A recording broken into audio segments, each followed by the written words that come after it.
Film की शुरुआत एक तबाह शहर से होती है, जहां हर तरफ बर्बादी नजर आती है। पूरा शहर वीरान पड़ा है, कोई इंसान दिखाई नहीं देता क्योंकि वहां खतरनाक रेडिएशन फैल चुका है। इसी रेडिएशन ने सभी को मार दिया और जो कुछ गिने चुने लोग जिंदा बचे हैं, वे बड़ी मुश्किल से अपनी जिंदगी गुजार रहे हैं। अगले सीन में एना नाम की एक लड़की नजर आती है। वह एक सुरक्षा सूट पहनकर शहर में जरूरी सामान लेने जाती है। सामान लेने के बाद वह अपने घर लौटने के लिए निकल पड़ती है। जैसे ही वह अपने घर के पास पहुंचती है, वह तुरंत अपना सूट उतार देती है। दरअसल एना जहां रहती है वह पहाड़ों और जंगलों से घिरा होने के कारण पूरी तरह सुरक्षित है। घर पहुंचने के बाद एना अच्छे से नहाती है और खुद को पूरी तरह साफ करती है ताकि अगर उसके शरीर पर रेडिएशन हो भी तो वह हट जाए। इसके बाद वह सो जाती है। अगले दिन एना अपने डॉग के साथ जंगल में अपने लगाए हुए जाल को देखने जाती है, लेकिन उसे वहां कुछ नहीं मिलता जो खाने लायक हो। तभी अचानक उसका डॉग भागने लगता है तो एना भी उसके पीछे पीछे दौड़ पड़ती है। वह उसे खोजते हुए एक अजीब सी गाड़ी के पास पहुंचती है। तभी उसका डॉग किसी को देखकर डर जाता है और वहां से भाग जाता है। एना छिपकर देखती है कि वहां एक आदमी एक सुरक्षा सूट पहनकर गाड़ी के पास आता है। उसका नाम जॉन होता है। जॉन अपनी मशीन से वहां रेडिएशन चेक करता है, लेकिन जब उसे वहां कोई रेडिएशन नहीं मिलती तो वह खुशी से चिल्लाने लगता है और अपना सूट उतार देता है। इसके बाद जॉन आगे बढ़ जाता है। उसके जाने के बाद एना उसकी गाड़ी के पास पहुंचती है, लेकिन तभी उसका डॉग उसे इशारे से वहां से चलने के लिए कहता है। एना उसके पीछे जाती है और देखती है कि जॉन एक झरने के नीचे नहा रहा है। एना घबराकर दौड़ते हुए उसके पास जाती है और उसे फौरन पानी से बाहर आने को कहती है। लेकिन जब जॉन एना के हाथ में गन देखता है तो वह डरकर अपनी गन निकालकर एना पर तान देता है। एना उसे समझाती है कि वह उसे मारने नहीं आई बल्कि उसकी मदद करने आई है। वह बताती है कि यह पानी शहर से आ रहा है और रेडियो एक्टिव है। यह सुनकर जॉन घबरा जाता है और जल्दी से पानी से बाहर आता है, लेकिन तब तक रेडिएशन उसकी बॉडी में फैल चुका होता है। उसकी तबीयत बिगड़ने लगती है और उसे उल्टियां होने लगती हैं। जॉन जल्दी से अपनी गाड़ी के पास पहुंचता है और वहां से इंजेक्शन निकालता है, लेकिन वह खुद को इंजेक्शन नहीं लगा पाता। एना उसकी मदद करके उसे इंजेक्शन लगाती है और उसे अपने घर के पास ले जाती है। वहां वह उस पर साफ पानी डालकर उसे अच्छे से धो देती है ताकि उसके शरीर से रेडिएशन हट जाए। इसके बाद एना जॉन को घर के अंदर ले आती। जॉन की तबीयत अभी भी काफी खराब होती है। अगले दिन एना उसके लिए दवाई लाकर देती है, लेकिन उसकी हालत और बिगड़ती जाती है। इसके बावजूद एना उसकी देखभाल करती रहती है। रात को एना जॉन को देखने आती है तो देखती है कि उसे तेज बुखार है और वह तड़प रहा है। वह तुरंत उसे ठंडे पानी की पट्टियां करती है, लेकिन फिर भी उसकी हालत नहीं सुधरती। अगले दिन भी जब जॉन को होश नहीं आता तो एना परेशान हो जाती है और सच्चे दिल से उसकी सेहत के लिए प्रार्थना करती है। एना की दुआ कबूल हो जाती है और धीरे धीरे जॉन की तबीयत ठीक होने लगती है। शाम को एना घर के बाहर जॉन के साथ बैठकर बातें करती है। वह जॉन को एक फोटो एल्बम दिखाती है जिसमें उसके भाई की तस्वीर होती है। एना बताती है कि वह यहाँ अपने पिता और भाई के साथ रहती थी, लेकिन रेडिएशन के कारण उसके पिता की मौत हो गई। फिर एक दिन उसका भाई जरूरी सामान लेने गया और उसके बाद कभी वापस नहीं आया। उसे नहीं पता कि वह जिंदा है या नहीं। यह सुनकर जॉन भी दुखी हो जाता है और गहरी नजरों से एना को देखने लगता है। अगले दिन जब एना खेत में काम कर रही होती है तो जॉन उसके पास आता है और पूछता है, तुम्हारे पास ट्रैक्टर है तो फिर तुम इसे इस्तेमाल क्यों नहीं कर रही? ऐसे हाथ से क्यों खेती कर रही हो? यह सुनकर एना जवाब देती है, ट्रैक्टर चलाने के लिए फ्यूल चाहिए जो हमारे पास नहीं है। यह सुनकर जॉन कहता है, यहाँ से कुछ ही दूरी पर एक गैस स्टेशन है, हम वहां से फ्यूल ला सकते हैं। एना कहती है, लेकिन वहां कोई काम करने वाला नहीं है जो मुझे फ्यूल दे सके। इस पर जॉन कहता है, तुम इतने समय से यहाँ रह रही हो फिर भी फ्यूल नहीं ला सकी? एना जवाब देती है, फिक्र मत करो, मैं बहुत जल्द कहीं ना कहीं से फ्यूल ले आऊंगी। इसके बाद एना फ्यूल लेने जाती है और उसे कैन में भर लेती है। दूर से जॉन उसे ऐसा करते हुए देखता है। घर लौटने के बाद एना काफी खुश होती है और जॉन का शुक्रिया अदा करते हुए कहती है, अकेले रहने के कारण मेरे दिमाग से यह बात ही निकल गई थी कि मैं खुद जाकर फ्यूल ला सकती हूँ। इस पर जॉन मुस्कुराते हुए कहता है, हाँ, अकेले रहने से ऐसा ही महसूस होता है।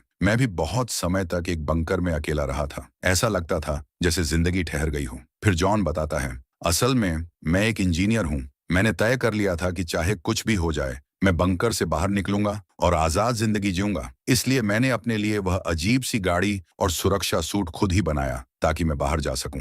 अगले दिन एना मछली पकड़ रही होती है और एक मछली पकड़ भी लेती है। बाद में वह उसे पकाकर जॉन के साथ खाती है और दोनों मिलकर खाना एंजॉय करते हैं। खाने के दौरान एना जॉन को बताती है, पहले मेरे पास जनरेटर था लेकिन अब वो खराब हो चुका है और काम नहीं करता। ये सुनते ही जॉन तुरंत जनरेटर चेक करने जाता है और उसे ठीक करने की कोशिश करता है, लेकिन सफल नहीं होता। फिर वह एना के साथ वाटरफॉल के पास जाता है, जहां उसके दिमाग में एक आइडिया आता है।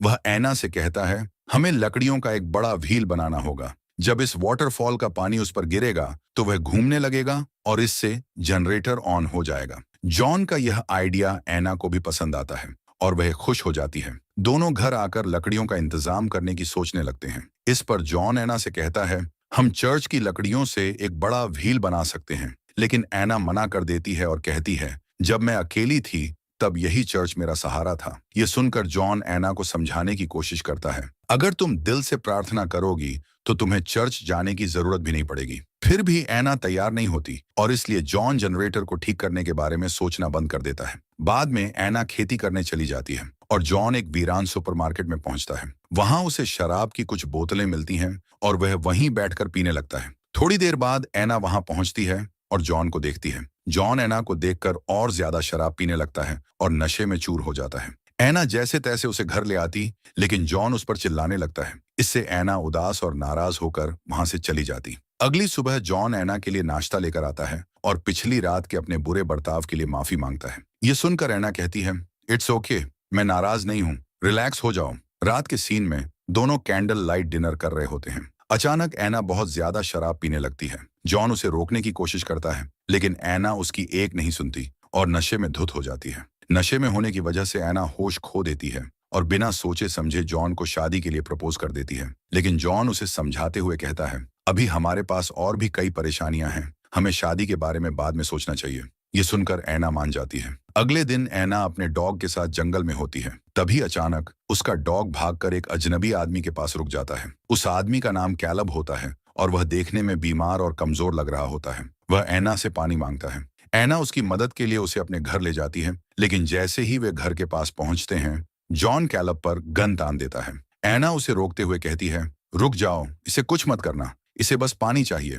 फिर एना कैलब को पानी देती है। कैलब उन्हें बताता है, मैं कुछ दूरी पर बनी एक गुफा में अपने साथियों के साथ रह रहा था, लेकिन रेडिएशन की वजह से वे सब मर गए। अपनी जान बचाने के लिए मैं वहां से भाग आया। क्या मैं कुछ दिनों के लिए आप लोगों के साथ रह सकता हूँ? इस पर जॉन उसे घर के बाहर रहने की इजाजत दे देता है, लेकिन एना कहती है, हमें कैलब को घर के अंदर ही रखना चाहिए। इसके बाद वह उसे घर के अंदर ले आती है। खाने के दौरान कैलब जॉन से सवाल करता है, तुम इस तरफ कैसे आए? यह सुनकर जॉन कहता है, असल में मैं नॉर्थ की तरफ जा रहा था, तभी वहां से एक लड़का भागता हुआ आया। वह बहुत छोटा था और उसकी हालत बहुत खराब लग रही थी। वह मेरा खाना चुराने की कोशिश कर रहा था, लेकिन रेडिएशन की वजह से उसकी तबीयत अचानक बिगड़ गई। कुछ ही देर में उसकी हालत इतनी खराब हो गई कि मैं उसे वहीं छोड़कर यहाँ आ गया। खाने के बाद एना कैलब को उसका कमरा दिखाती है। ये देखकर जॉन एना से कहता है, तुम ये क्या कर रही हो? तुम अभी कैलब के बारे में कुछ भी नहीं जानती। तुम्हारे लिए यही बेहतर होगा कि तुम उससे दूर रहो।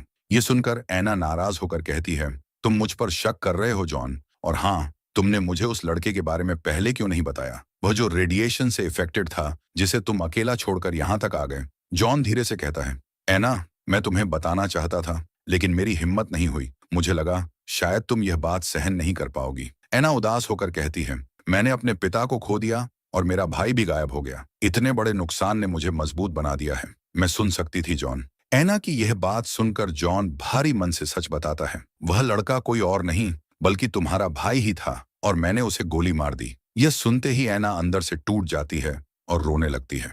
जॉन उससे माफी मांगता है, लेकिन इस बार भी एना उसे माफ कर देती है। अगले दिन जॉन कैलब के साथ जंगल में शिकार करने जाता है। वहां वे एक शुतुरमुर्ग का शिकार करके उसे घर ले आते हैं। रात में वे शुतुरमुर्ग का मांस पकाकर डिनर करते हैं। इसी दौरान वे फिर से व्हील को बनाने की बात करने लगते हैं। कैलब जॉन से कहता है, व्हील बनाने के लिए हमें चर्च को नहीं तोड़ना चाहिए। प्रे करने के लिए चर्च एक अच्छी जगह है और हमें इसका कोई भी नुकसान नहीं पहुंचाना चाहिए। लेकिन इस बार एना जॉन से कहती है, तुम जो ठीक समझते हो वही करो, मैं तुम्हारे हर काम में तुम्हारा पूरा साथ दूंगी। एना की बात सुनकर जॉन चर्च को तोड़ने के लिए तैयार हो जाता है। अगले दिन वे तीनों चर्च को तोड़कर लकड़ियां निकालते हैं और व्हील बनाने में लग जाते हैं। इस दौरान एना और कैलब एक दूसरे के काफी करीब आने लगते हैं। ये देखकर जॉन को अच्छा नहीं लगता। उसे यह बात अंदर ही अंदर बुरी लगने लगती है। इसलिए जॉन एना को अपने पास बुलाकर कहता है, तुम जो कर रही हो उससे मुझे कोई दिक्कत नहीं है। ये तुम्हारी जिंदगी है और तुम्हें पूरा हक है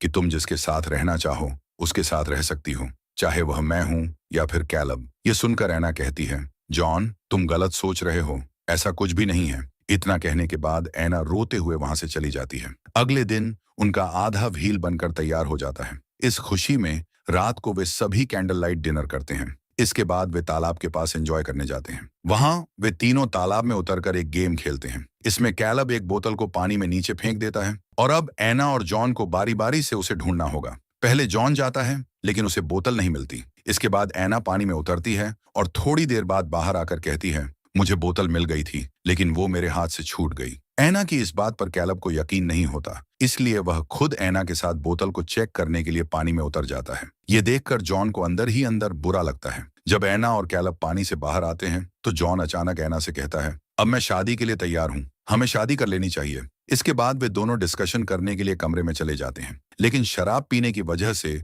जॉन बहुत ज्यादा नशे में हो जाता है और वहीं सो जाता है। ये देखकर एना को बिल्कुल भी अच्छा नहीं लगता, इसलिए वह कैलब के पास चली जाती है और उसके साथ टाइम गुजारने लगती है। अगली सुबह नाश्ते की टेबल पर एना बैठी होती है, तभी कैलब आकर उसके पास बैठ जाता है। जॉन यह देखकर फिर से अजीब महसूस करता है, लेकिन इस बार उसे कुछ गड़बड़ लगती है। हालांकि एना ज्यादा देर वहां नहीं रुकती और खुद ही वहां से चली जाती है। इसके बाद जॉन और कैलब व्हील के आखिरी काम को पूरा करने के लिए निकलते हैं। जॉन कैलब से कहता है, तुम्हारे आने से मैं और एना पहले से ज्यादा करीब आ गए हैं, तुम्हारा बहुत बहुत शुक्रिया। यह सुनकर कैलब हंसते हुए जवाब देता है, जॉन, तुमसे झूठ बोला नहीं जाता और जब तुम झूठ बोलते हो तो पकड़े जाते हो। सच तो यह है कि तुम चाहते थे कि मैं यहाँ कभी आता ही ना। यह सुनकर जॉन कोई जवाब नहीं देता। अब वे दोनों व्हील बनाने का आखिरी काम पूरा करते हैं और आखिरकार व्हील पूरी तरह तैयार हो जाता है। अपनी मेहनत को पूरा होते देखकर दोनों बहुत खुश होते हैं, लेकिन तभी कैलब सूट पहनकर रस्सी के सहारे ऊपर आ रहा होता है। तभी उसका पैर फिसल जाता है। जॉन फौरन रस्सी पकड़कर उसे बचा लेता है, पर जब कैलब दोबारा फिसलता है तो दोनों एक दूसरे की आंखों में देखते हैं। इस बार कैलब जॉन की आंखों में अपने लिए नफरत देखता है। वह समझ जाता है कि इस बार जॉन उसे बचाने वाला नहीं है, जिसके बाद ये सीन कट होता है। अब इसके बाद जॉन अकेले घर लौटता है। घर पहुंचने पर एना उसके सामने एक सच कबूल करती है। वह कहती है, कल रात मुझसे बहुत बड़ी गलती हो गई। मैं नशे में थी, मुझे कुछ होश नहीं था और इसी वजह से मैंने कैलब के साथ वक्त बिताया। प्लीज मुझे माफ कर दो। जॉन शांत लहजे में जवाब देता है, कोई बात नहीं एना, मैंने तुम्हें माफ किया, रिलैक्स हो जाओ।